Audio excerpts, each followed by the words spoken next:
Greetings! What is up, and a very warm welcome to the channel. The sky is cloudy and the magpie is casting. Coming to you guys right now with a live 1 versus 1 battle fresh from the top of the Company of Heroes 2 ladder, featuring spawning in the south here on Langreskaya. It is going to be the Overcommand West forces of Sturmtiger Gap, who Sturmtiger Gap, I believe that is, who is playing here as Breakthrough Doctrine, so getting immediate access to those Panzer Fusiliers and those already on the queue. Spawning in the north plains of the Soviet forces, it will be Eldorado, who's going to go ahead and pick, this is like Armored Assault, or no, it's like Armored something, Advanced Warfare Tactics, alright. So I went through a good old long phase of keeping this guy on my roster and using him pretty often, so I feel like I'm like a little bit familiar and like, you know, semi-qualified to comment on this commander. Nice all-rounder, to be honest. You get a lot of extra utility out of conscripts when you can give them PPSHs, kind of making them like shock troops light, and they can repair your vehicles, which is like really good because your turnaround speed for tanks and stuff is super fast when you can repair them with conscripts. So that's really useful. You also get the Sturmovik rocket run, which is quite reasonably priced for a very good ability, and you have access to the T-34-85, giving you a little bit of an extra edge in the medium armor sort of slugfest. So yeah, two very interesting commanders, which I think are both very good, going to be taken here. And as these two players get the initial scuffles underway, it's going to be lots of rifle-based exchanges. And whilst that goes on, barring anything spectacular occurring, I'm just going to take a minute here just to talk about stuff that's going on. It's Monday the 11th here in Lockdown Blur's Day, or Lockdown, I suppose Monday is a day. I know this because I actually have the date in front of me. But yeah, the lockdown continues. I live in the UK and our government gave us an announcement yesterday that the lockdown will be continuing with some very minor relaxations, so I'm really glad about that. I was a little bit worried that they'd see everyone else making money, and it's kind of just, it's a little bit like watching kids who are trying to eat their dinner, or, you know, their parents are like, you have to eat your dinner before you can go out and play with your friends, but the kids can already see some of their friends are out in their neighbours' gardens just playing, and it's kind of like that with starting the economy.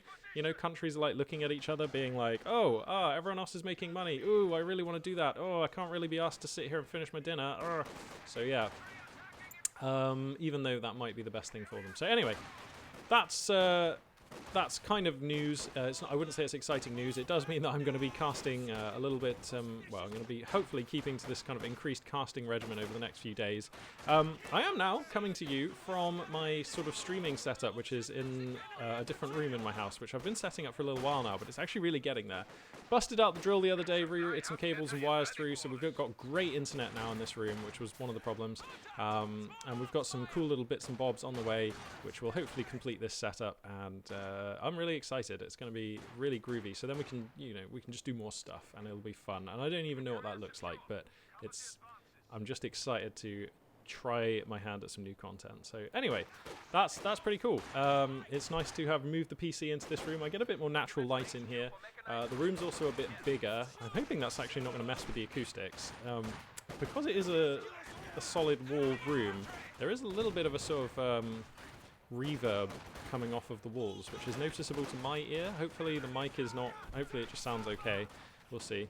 And, you know, obviously I had to take apart my PC and then put it apart and put it together in this room, or rather like the setup, not the actual PC. Everything seems fine, but, you know, hopefully this cast will come out well. Sometimes it can be the case that you tear everything down, you build it back together again, and then you have a cable left over afterwards, or like, you know, some of your settings get redone because you plug things into different ports or something. But I'm just hoping everything's going to be running smoothly.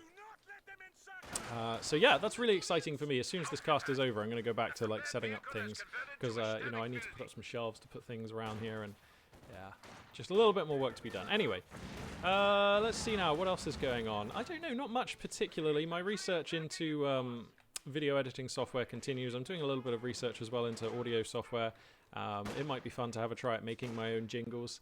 Lesser known fact, I am actually kind of a bit of a drummer, and I've got like a little V-drums kit here, so it might be fun to like put something together that I can use. And it is fun to feel my skills leveling up, because the whole time I've been producing content for YouTube, I've never really invested very heavily into like leveling up my skills as far as actually making the content goes, which is kind of weird. Panzer Fusiliers turbo low, blah, blah, blah, they will get picked down, so that's a huge loss. That's massive. So yeah, it's nice to be able to pick up some skills. I'm learning a little bit now about video editing. I'm learning a little bit about how to manufacture audio in various forms. And goodness knows if I'll ever put these skills to use, but it's definitely fun to learn, and I'm excited to give it a try. So yeah, Maybe we're going to make a sort of little bit of a channel jingle or something like that. That'd be fun. Anyway, let's see now. What else has been going on? I don't feel like I have too much else. I mean, not a lot goes on in lockdown, really. Didn't cast yesterday, just had the day off, just had a nice sort of relax. Today I'm sort of pretty much on the ball, to be honest. It's been a really productive morning, and yeah. So, okay, let's have a look now. We're like coming up to the 6-minute mark. Hopefully these two players are feeling a little bit warmed up. Fair to say here, I think El Dorado getting off to a really nice start. Map control definitely going the way of the Soviet forces here. Getting a nice squad wipe on the Panzer Fusiliers is also turbo relevant. Let's have a look. How much are they? So that's a 270 manpower squad to be taking down. Definitely a costly loss there. And these OKW forces are looking a little outnumbered, but with Panzer Fusiliers, Volks, Storms, and an MG34, you can definitely hold off what is essentially just a rifleman sort of style army here. 2 flamethrowers on the engineers adds a little bit of spice to El Dorado's roster. 4 squads of conscripts actually represents enough muscle that with the right engagements from the right angles, you can definitely overcome the MG34, which is bolstering this Axis roster. We've seen quite a few incendiary grenades being spent here from Storm Tiger, so that's interesting. Now, Gap. Gap. Is that a reference to the Vietnamese, North Vietnamese, was he Chinese or North Vietnamese general? Oh no, that was General Zap, right? Is that how you pronounce it? I think this might be how you spell Zap, as in General Zap. Who famously beat the French at, was it Dien Bien Phu or something? Oh, my history of the Vietnam War. So this was before the Americans even got involved, but it was the first time Vietnamese sort of army elements were able to defeat a foreign army. This was well before the Americans got into the Vietnam War. But they beat the French, and they took out one of their airfields for the first time. Complete surprise attack. They managed to transport artillery, machine guns, and everything they needed to mount a full-on assault through 300 miles of forest. It was like one of the most famous logistical achievements of the 20th century. Absolutely astounding. If you don't know much about this, do Google it. It was when it was when Ho Chi Minh sort of and General Zap really etched their names into history in a military sense for the first time. I think it was Dien Bien Phu. I'm gonna have to Google this afterwards. Anyway. So let's see now, we've got a Panzer II here on the field, so that means, of course, we've got the Mechanized Reg opening. Nice fight here being taken by Storm Tiger Zap, who's going to come forward and, like, smash these guys a little bit. So a lot of Soviet units back in the base right now. Support Armor Campanier has been constructed, so we do have access to Zis guns and the like. I imagine we'll see Tank of E Battalion Command come down momentarily. The next Schwerwehrmacht Schlepper is coming out. This is a bit early, isn't it? And a Kettenwerfer as well here as potential insurance against a T-70 here. Looks like this Panzer II getting a really nice overrun, and at the moment there's just no answer on the field for this. Mechanized Armor Campanier is coming down, but there's no Zis gun on the way. So this...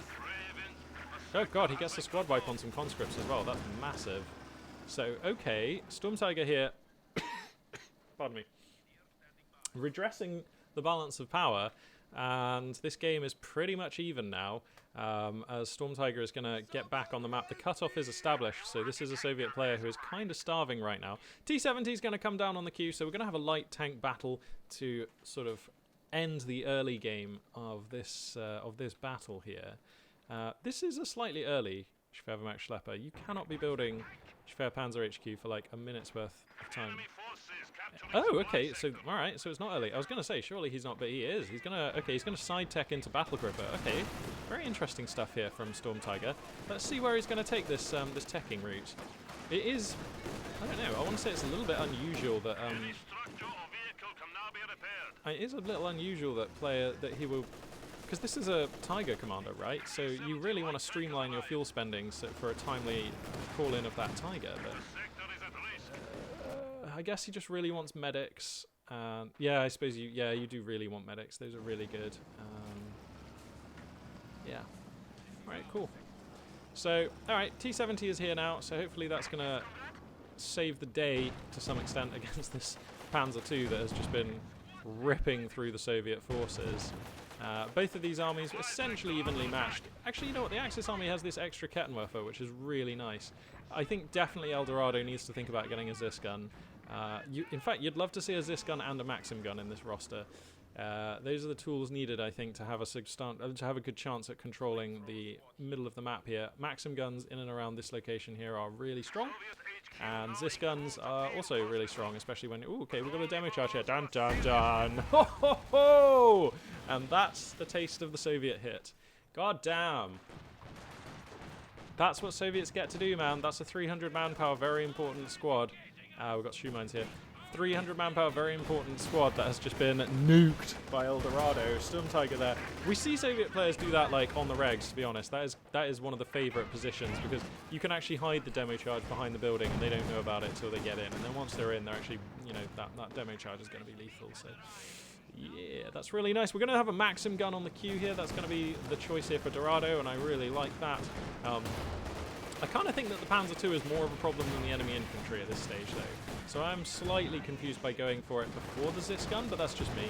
And the Maxim gun is more survivable than the Zis gun, so perhaps there's an argument there. Panzerfaust's going to connect off of these Volksgrenadiers, so this T-70 is now kind of low. The Panzer II fancies its chances, so thinks about coming in to find the kill, but a squad of conscripts here is going to screen them off.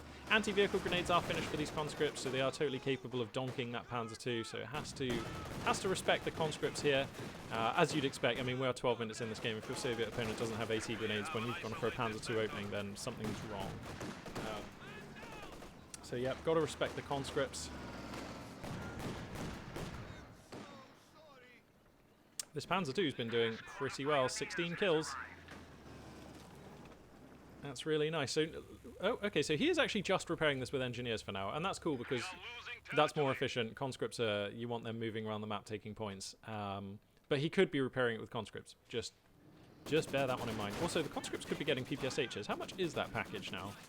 60 munitions, so not cheap. T-70 now also with its first star of veterancy, hooning down some Volksgrenadiers. Flamethrower engineers going to be moving forwards, and these Volks are going to have to give up this fight. Scoreline differential, well, Eldorado got off to a really good early game, it seems. Leading by about 162 tickets right now, so that is nice.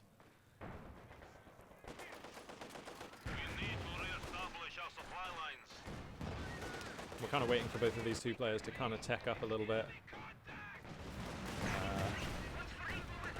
Panzer Shreks are finished on these Panzer Fusiliers, so this T-70 has to respect them pretty hard right now. They do break, and this might be an opportunity to pursue with the T-70. Looks like he's actually not going to. Kettenwerfer was flushed as well, so actually I would have loved to pursue there. You probably would have gotten the Panzer Fusiliers.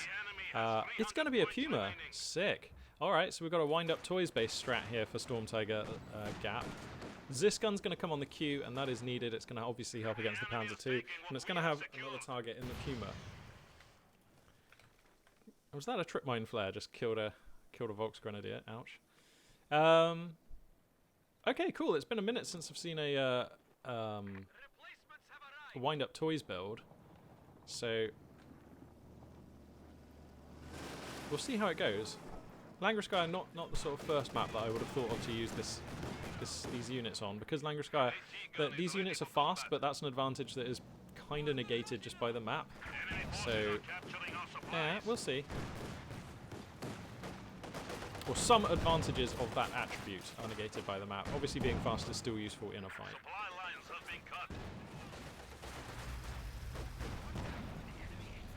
So the Zis gun is on the field, just creeping into the top right of the screen now, but it won't be here in time for this fight.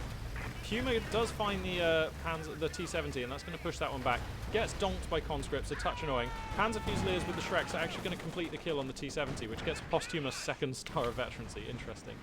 And now the Soviet player is kind of in a bit of a desperate spot. If we lose the Zis gun, this game is over, so that is very important. Where is the Zis gun right now? Oh god, it's a bit exposed. Yikes. Ooh, this looks so dangerous. My god, the Panzer II coming in so hard. As well it will. Storm Pioneers here as well. Massive amounts of damage. The Maxim gun gets flush. This Zis gun is so exposed. I mean, I guess it does have a protective conscript squad here for now, but if you lose this gun, the game is so over. Well, not. I mean, I don't know if it's over, but it's like I would understand if you opted to leave. Why is the gun not firing? Oh god, the miss gun. It's as it's demonstrating its name here. Smoke pots come down, and that is going to help out here. The miss gun going to make an attack round shot. Looks like El Dorado. Oh yeah, he is quick enough, but rolls a miss there. A little bit unlucky. Nice attempt. I mean, this is definitely a playable position, but you look at the top right, you look at the top left. The Axis player, I mean, that army is bigger, more sophisticated, bigger, faster, stronger, harder, meaner. El Dorado has the basic foundation of a Soviet army here, but just needs a bit of time to get back on their feet here. Mechanized armor Campanaro is going to come down. We've got about 68, 69 fuel in the bank here. By the time this thing finishes, we're probably going to have nearing enough for a choice from this building. And this is a tough one. T-34-85 is not unreasonable. I hate building medium tanks when my opponent has a Puma, and this is just on the back of the fact that I know how to micro a Puma well, because I spend a lot of time practicing it. It's one of the units which I feel really at home using, and I just know that the more valuable my opponent's medium armor, the better I feel about having a Puma. And yeah, the T-34-85 can beat a Puma, but the Puma can totally beat a T-34-85, which is the more expensive unit. So I don't think I like building... And a T-34-76, just like don't even... It need not apply. I mean, unless you've got some sort of cunning plan. And I suppose we do have the rocket strafe, so we could like ram the Puma and then finish it off with a rocket strafe. I mean, there are lines there, but they all just sound a bit risky to me. I mean, in true Magpie fashion, this leaves me recommending the Su-85, really, doesn't it? But I mean, Langreskaya has always been an amazing map. This is like the advert for Su-85s, is this map. Like, it's so good. Engineers with flamethrowers going to decimate, just going to utterly tear through. Having said that, actually, sorry, I didn't see the STGs are done, actually, so this is good STG range. So these Volksgrenadiers, oh my god, at 3 stars, is that when they get the health, yeah, survivability, yeah. So you can just see them soaking up damage off of this flamethrower. They have to give way eventually, but damn, that was quite the stand. Now, another Schwervermax Schlepper coming down, so we're going to complete the tech tree here for Storm Tiger. We've got 3, that's the triple cap for Storm Tiger as well, so that scoreline differential is kind of closing up, about 115 tickets in it right now. Still the lead for El Dorado. Which, to be honest, given that he's been the underdog in terms of composition and stuff, that is kind of amazing. I think we're just seeing some PPSH upgrades come down. Oh, no. No, I'm wrong. Oh, he's buying mines, that's what it was. Cool.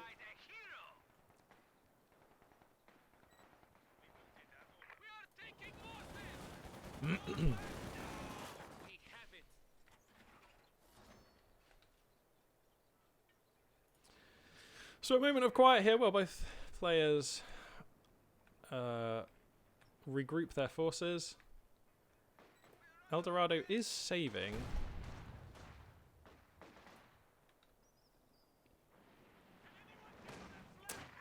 I mean, this is always a good map for Katyusha, but the trouble is when your opponent has a Puma, it's so easy for them to take a dive. Oh god, the Panzer Fusilier is just getting hung the hell out. Oh god! A moment of inattention there from Storm Tiger. Loses one of his most important squads. The engineers there are going to grab that Panzerschreck as well, so some value is actually transposed into the Soviet roster. That hurts. That does hurt. Is that a rocket strafe? Did it actually fire the rockets? I didn't actually see the rockets land anywhere there. Okay, well, there we go. It's going to be a T-34-85, so bit of a awkward. That is a risky choice into a Puma. I mean, this Puma doesn't have any veterancy yet, so maybe he feels confident. Once the Puma has 3 stars of veterancy, I would just say it's actually just like in a straight-up fight beats the T-30. I mean, as long as the Axis player is not asleep, beats this thing, and this thing's more expensive, so I'm a little bit like, it's a risky choice. Okay, all right. Gonna go for the T-34-85, and I'm open to seeing this doing well. Looks like Storm Tiger feels obliged to replace those those Panzer Fusiliers. There are actually some mines here to prevent Axis units getting super greedy and coming in, or to try and punish that if it happens. Interesting stuff. Here comes the 85 now, and that is a big boy. That's a nice medium tank.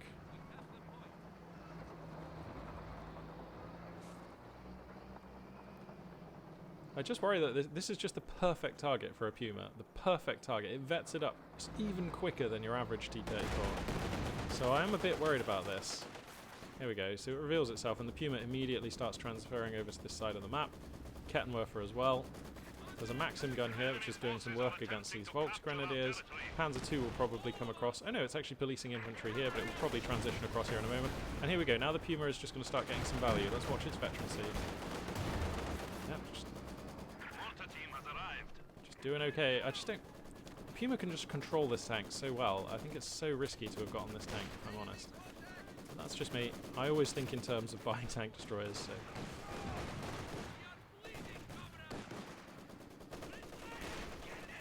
Both players using machine guns to try and control the midline of the map.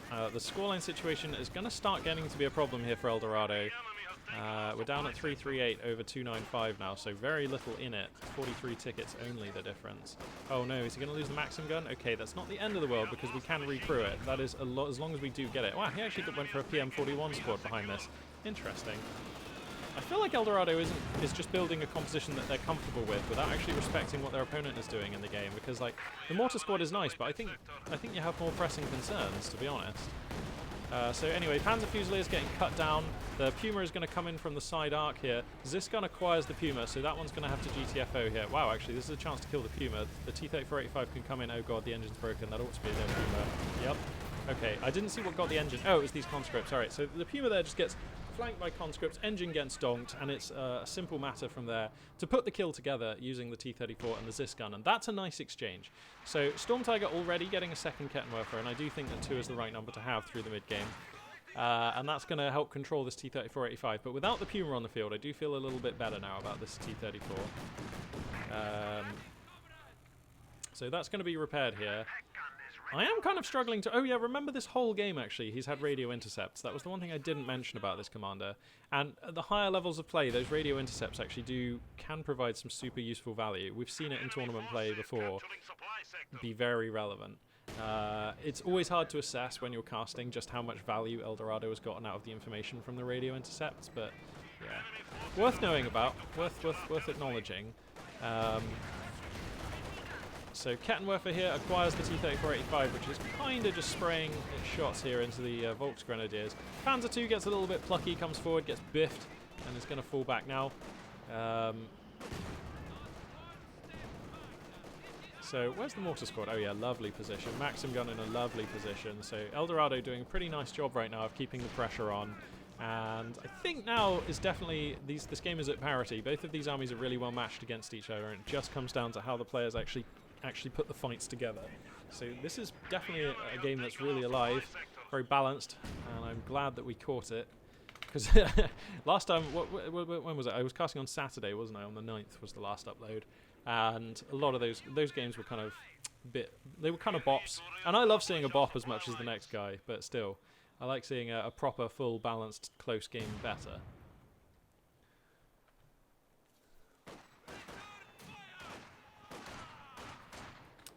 Okay.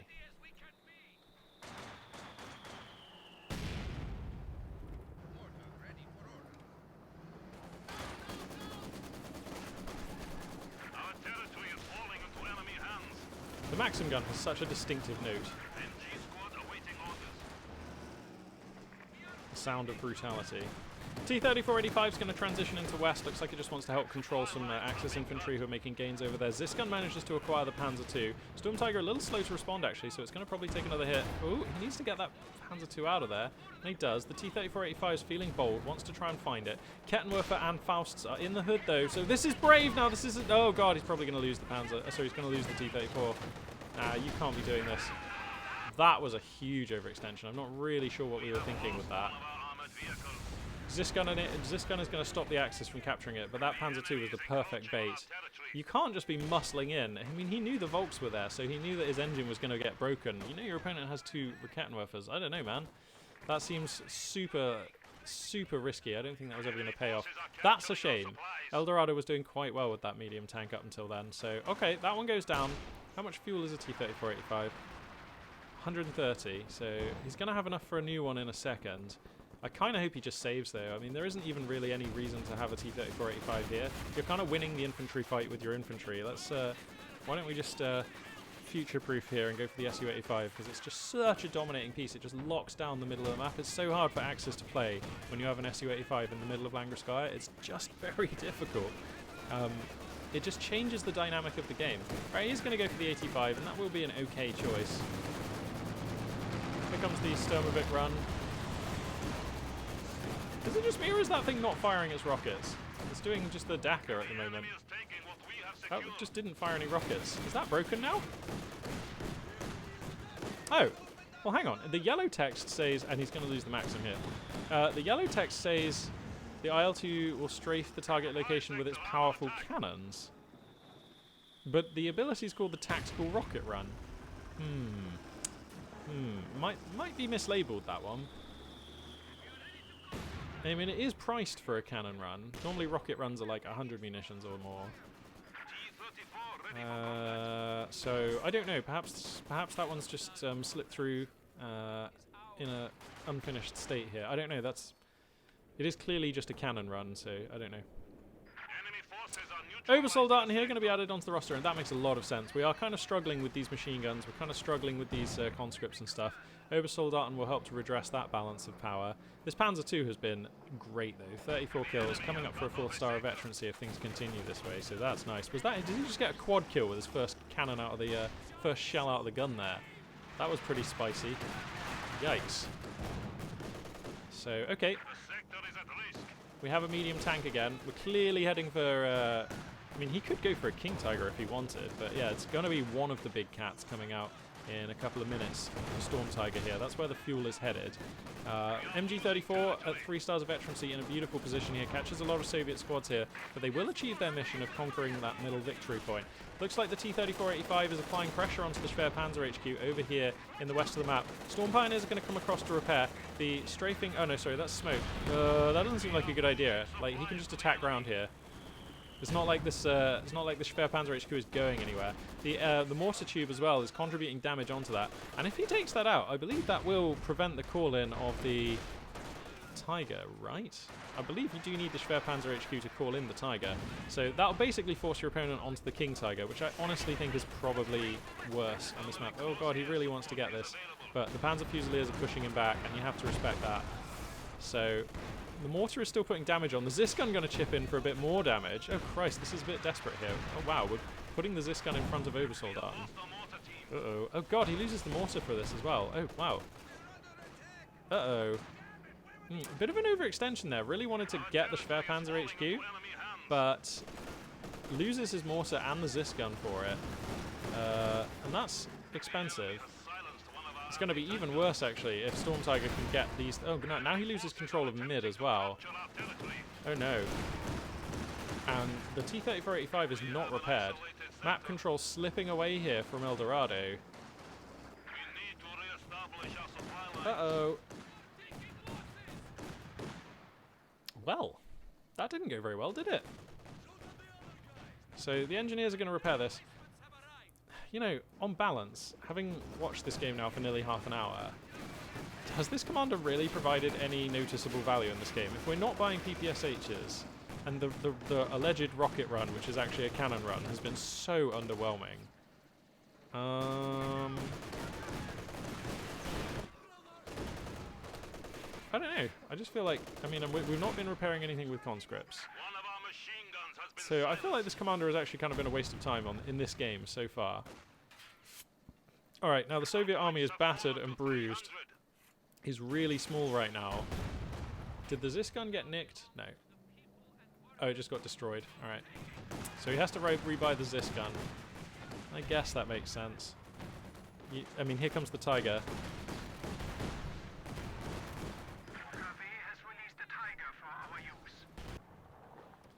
Oh, that's problems.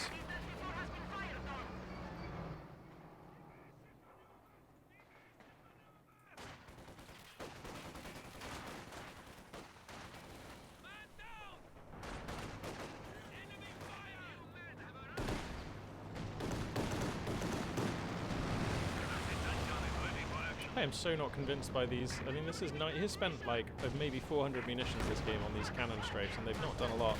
Wow, manages to lose the T-34-85 like Toronto and just concedes in the face of the Tiger. Yeah, I mean, that's going to be a game that's impossibly difficult to... I mean, I don't know about impossibly difficult. Again, if you're playing for like $2,000, you can hang on for the Su-85 and try and stabilize behind that. You've got the scoreline to rely on in the meantime to like not lose whilst you just put together the money for the Su-85. So, I mean, yeah, that was definitely within the realms of possibility for Eldorado, but we're into the slimmer percentages. The Axis player definitely in a great position here at the half an hour mark.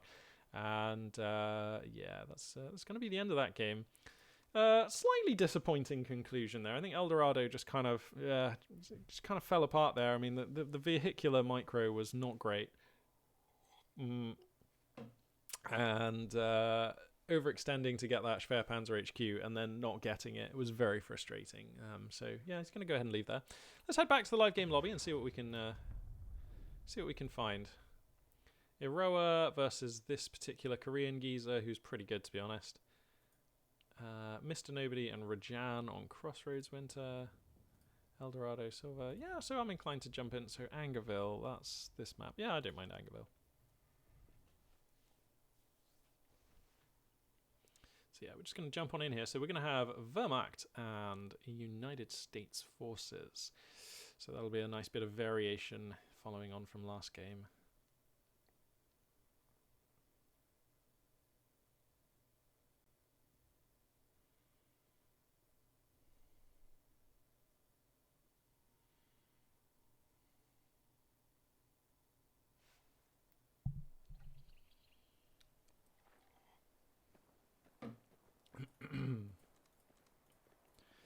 Alrighty then, so spawning in the north here, playing as the Wehrmacht pieces, it's going to be Iroha.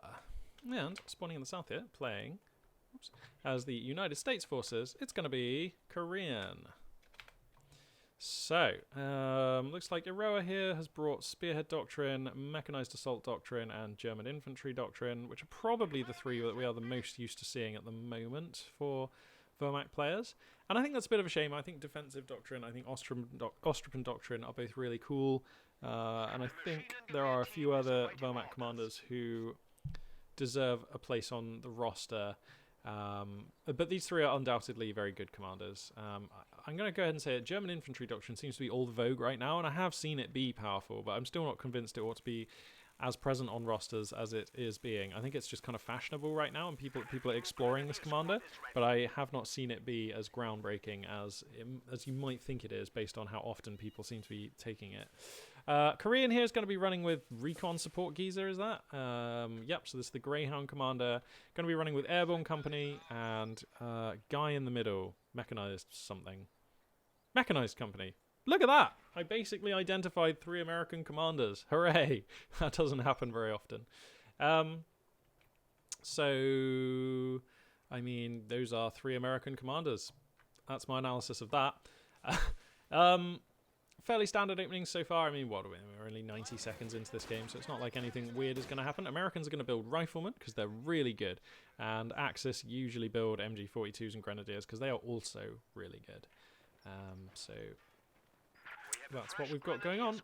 Riflemen actually punching forward quite far into the north of the map here, garrisoning the building, just have a look around, seeing no Axis units going to pop out.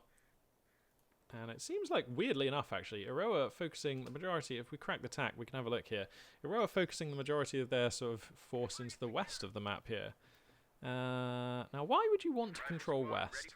I suppose you are going to have a lot of success over here because, you know, Wehrmacht early gameplays tend to center around the MG42, and the MG42 is definitely more at home in the far more open terrain of the west of this map. Over here, the MG42 is much easier to flank the MG42. There's a lot more cover and line of sight blockers to work with for the American forces. So I suppose the Wehrmacht forces are naturally well suited, probably more comfortable to operating in the west of this map in the early stages.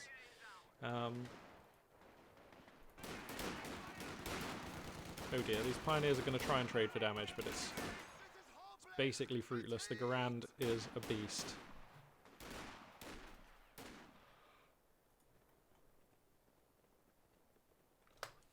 And I guess kind of as we're used to seeing in the early stages of a lot of games when it's USF against Wehrmacht, USF taking the majority of fuel of map control. And we can see a small resource differential beginning to open up.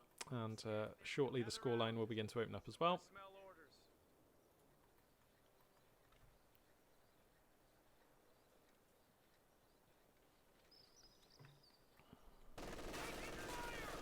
So here's a question actually for those of you out there or anyone who might know. How is Ashes of the Singularity these days? Because it was actually free yesterday. It was free to claim. So some of my friends picked it up and we're thinking of giving it a go at some point. Does anyone out there know, is that a good RTS? Is it fun? Is it balanced? Is it... I don't know. I know nothing about that RTS, to be honest. Looking forward to giving it a try, and I'm hoping it's going to be good. But we will have to see on that one. I'll tell you a game that I've been playing recently, actually, and having a ton of fun on. Halo Reach. Because it came out on PC, on Steam, on the Master Chief Collection. And that was a game which my friends and I played a lot back in the day on Xbox Live, on Xbox 360. Yeah, we've always been Halo players. I've been playing Halo since Halo 1, going to house parties and just playing loads of LAN Halo, and then playing all the Halos in all their forms. Having a ton of fun with that series. Culminating to a certain extent with Halo Reach, where I had the perfect mix of a lifetime of Halo skill and enough free time because I was studying law to play the game a lot.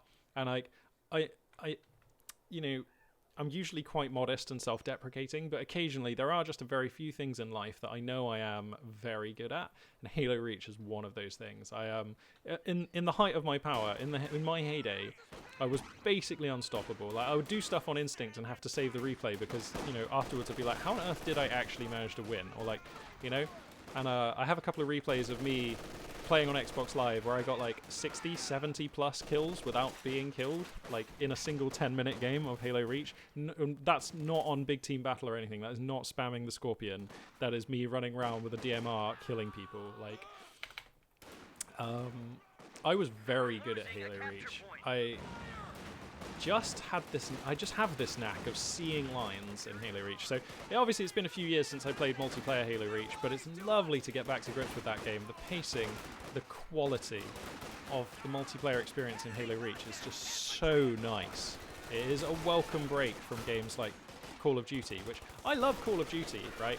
But the thing about Call of Duty is 90% of fights are won by who sees who first. Okay, if you see your opponent before they're aware that you've seen them, you're probably going to win that fight because mostly people die in like one or two shots or one explosion. You are much more likely to die instantly than you are to get hit and be able to react in a fight. Whereas the Halo games have always had a much higher time to kill because Spartans have shields, and that naturally lends itself to a more interactive experience between the two players. So even if your opponent gets the jump on you and they get the first shot in, you know, there are often ways you can use your environment to respond. You can try and come back in the engagement, and it's still an advantage seeing your opponent and hitting them first, but it's less of a big deal than it is in most other FPSs. Like even Counter-Strike, which is a very tactical game, very strategic, lots of team play and lots of great stuff going on in Counter-Strike, but a lot of the actual sort of engagements, the actual sort of fights, the player-to-player engagements, are often just won by, you know, who sees who first, who manages to get who in the crosshair first. And I realise there's a lot of skill behind that as well, knowing the maps, knowing what your opponent might be thinking, trying to anticipate their movements and expect them. But still, if you get your opponent in the crosshair with your AK-47, it is quite rare in Counter-Strike that they're able to come back on you from that position. Whereas with Halo Reach, yeah, you've got to beat people. You really do have to. You do feel like the better player walks away. That's the thing I love about Halo. Two players engage, and more often than not, lots more often than not, the better player gets to walk away, and that's really satisfying. Also, the DMR in Halo is just like it is an exercise in satisfaction. It's such a crispy, beautiful gun to use. It rewards skill so well. Skill, pacing, timing. I've just never played an FPS with a gun that felt anything like that, to be honest. It's lovely. So yeah, I have been loving Halo Reach with friends. But I've been going on about that for a little while now. We've got some developments in this game. We had a 3/4-ton ambulance coming out onto the field. I think that might have been a missed rally or a mistaken rally or something. We've got a Stuart light tank here. That means Lieutenant Tech is on the field. So far, so standard for Korean here. For our Axis player, we've got a German infantry doctrine pick and a 222 on the field. So we're going to have to wait and see exactly what value Iroha will be able to leverage out of that. Still falling behind in the scoreline, of course, because of the asymmetrical nature of Angerville. There are 2 victory points over here on the right, which the American player has been able to hold on to. So despite the fact that the map is almost evenly split, the Axis player is going to be struggling for scoreline if this dynamic continues. And although we've got a pick of infantry doctrine, I've not actually seen any infantry doctrine buttons be clicked yet. We don't really have the munitions for any veteran squad leaders or anything like that. But keep an eye out for stormtroopers popping out or anything like that. We also do have the option, once the manpower is there, of course, for a 250 half-track to become a part of this game. Although I feel like we're already a little bit late in the game for that to come out and to really kind of achieve maximum value. Obviously, the later the game goes on, the more units on the field, the harder it is for that fragile, small 250 half-track to really feel like it's contributing. Panzer Grenadiers are out in the field, though, and they're going to be trying to take some names. STGs blazing away at mid-range, as they are, favourite to do. Pack gun in a reasonable position here is actually screening the Stuart out of the fight. The 222 idle at the back here, but there's an MG42 using incendiary ammo. That is hooning this Stuart down. He needs to think about moving that. He must be aware that it's being hooned. That is a lot of veterancy to be feeding onto the MG42. My God. Oof. Wow, that was a good use of incendiary ammo. Jeez. Axis forces taking a really nice engage there. If we crack the tack, we can see pretty much every American unit right now back at the American base or nearby, having had to fall back. These riflemen are going to try and get to grips with the map again, but like by themselves, they're just going to get drowned in KARs and the 222. So that's not very good. Oh, this MG in this building. This is textbook early game Company of Heroes 2 stuff. Ooh! We've got paratroops on the field. Okay, so it's going to be a recon support company. So, sorry, this is the airdrops combat group. Okay. So for this, you get 380 manpower, 80 munitions. I believe you get the pack howitzer and a squad of paratroopers. Paratrooper support squad. Okay, so this is actually even a unique squad here. So they get the 1919 LMGs or the Zooks, and they are Zook experts as well. So those Zooks are pretty good on them. So, okay, cool. So, okay, this is like the only time I reckon that we see pack howitzers get used in earnest, is when it's Recon Support Company, they get called in as part of the Air Support Group, or whatever it's called, the Airdrop Combat Group, yeah. So, okay, yeah, well, I'm keen to see a pack howitzer in this game. It's also going to be a very convenient counter to this MG42, which has been quite a thorn in the American player's side now in this building for some time. There we go. That's going to force that one back. So definitely that's progress for sure. Medic bunker is up, so that MG42 is going to be able to heal. And yeah, that actually was really nice. BARs are now coming up on these riflemen, so of course that means weapon racks are finished for the American player, adding considerably to the DPS of these units. Panzer Grenadiers and Grenadiers going to trade out as long as possible in this hard point here, but it's actually, you know what? With the 222 coming to help, that's actually really nice. The Stuart is here, but it's actually wasting shells into the building here. This pack gun has been on 2 men for ages. That's so risky. He doesn't want to lose that pack gun.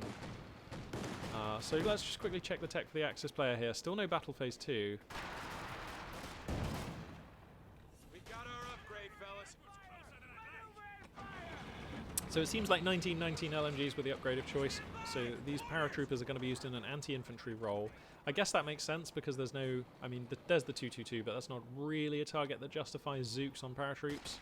So, yeah, that makes some sense. They get caught under the arc of an MG42, though.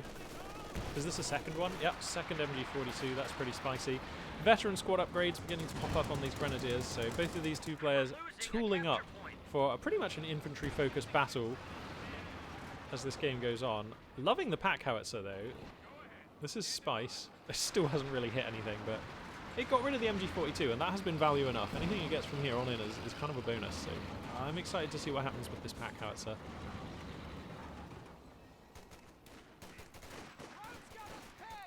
And finally, it looks like Iroha is going to pivot and put some serious resources into trying to control the east of this map. 222 is here, Stuart's here, MG42 in a great position. Look at that arc. And that's going to make life really hard for American forces here. Is it not in range of these guys? Yeah, it is. There we go. There we go. There's the suppress. Pack gun is here, 222 likewise. So now the Stuart is going to have to GTFO. That pack gun rolling more than its fair share of misses. Now up to 2 pack guns, actually. So both of these players, I am loving the compositions, to be honest. This is really nice. We need to see Battle Phase 2 soon, though, I think, for the Axis player, who's stacking a lot of fuel. the only reason I say that is because right now we're not really punishing our American opponent for not really having any good AT, and you know, we're at the 13-minute mark. I think it's time to punish your home opponent who's gone Lieutenant Tech, to just try and get maybe, you know, a Stug, a brace of Stugs, a Panzer IV, an Ostwind, any of those. They'd all look pretty good right now, to varying degrees. You know, I'm not quite sure I can 100% approve of an Ostwind under these conditions, but it might be good. So, okay, yeah. Major Tech is, yeah, I was going to say it can't be far away. Major Tech's going to be out here momentarily, actually, for the American player Korean here. Okay, that's Battle Phase 2 on the way. Now, he's actually stacking some fuel. I actually wouldn't hate just going straight to Battle Phase 3 here, because I feel like with the 2 pack guns, you've got a really good insurance policy to just survive while you get to Battle Phase 3. And then you can start doing some fun things, like Panzerwerfers, Brumbars, Panthers. They're all really fun. So, I don't know though, the trouble is Support Armor Corps is just more reliable. The stuff that you get from there is more reliable and cheaper. The Brumbar is still in a rough spot. Clearly the unit is not objectively bad, but it is not relevant in the meta. And that's a shame, because it's a really cool unit.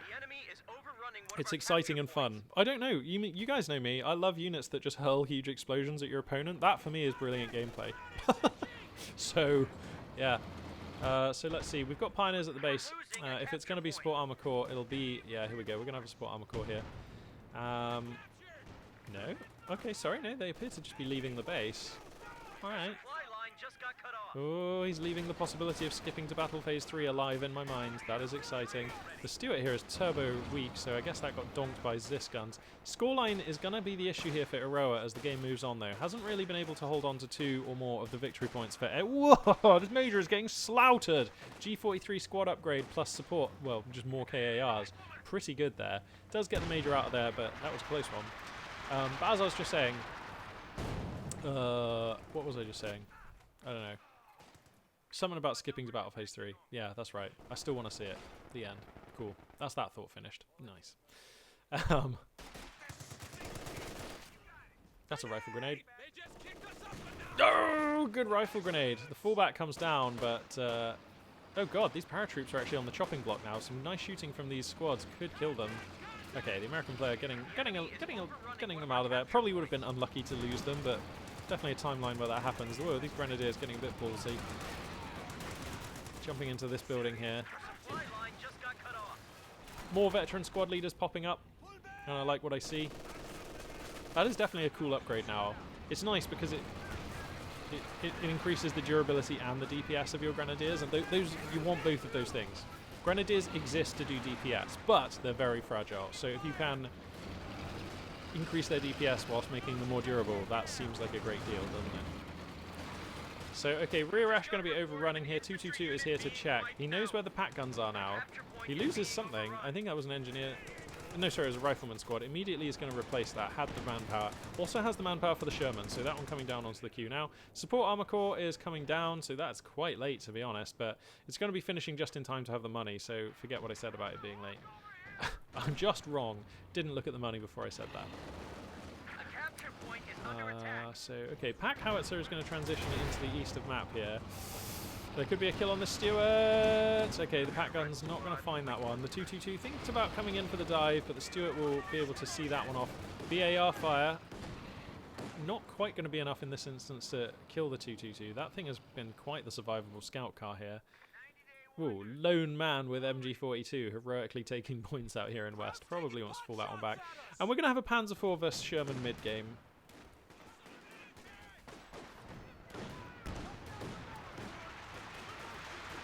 So, Iroha's been doing really well in this game, wiping out a couple of American squads, getting value out of a 222 that has survived for quite a long time on a board where there was a Stuart and just like some other stuff. So that's quite good, but needs to get out on the map in a more meaningful way because this game is beginning to just slip a little bit uncomfortably out of control insofar as the scoreline goes, and at some point you're going to need to control 2 or more of the victory points and win.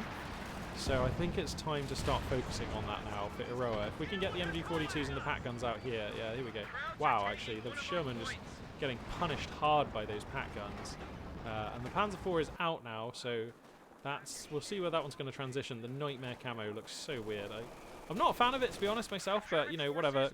Iro out here living their best life, loving the weird camo on their units. Pack howitzer, you can see, is starting to get some hits in. That is the second infantry model that it has killed. And coming up for a star of veterancy at last. Fair to say, I mean, that one's been firing for some time now. It's a bit underwhelming how little veterancy it has. Finally gets its first star of veterancy. So that unlocks the White Foss? Yeah, White Foss.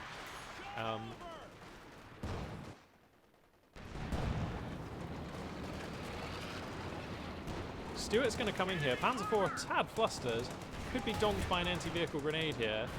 The Stuart uses its tracking weak spot ability thingy, shell shock, that's the one, to just sort of jam the Panzer IV for an instant there.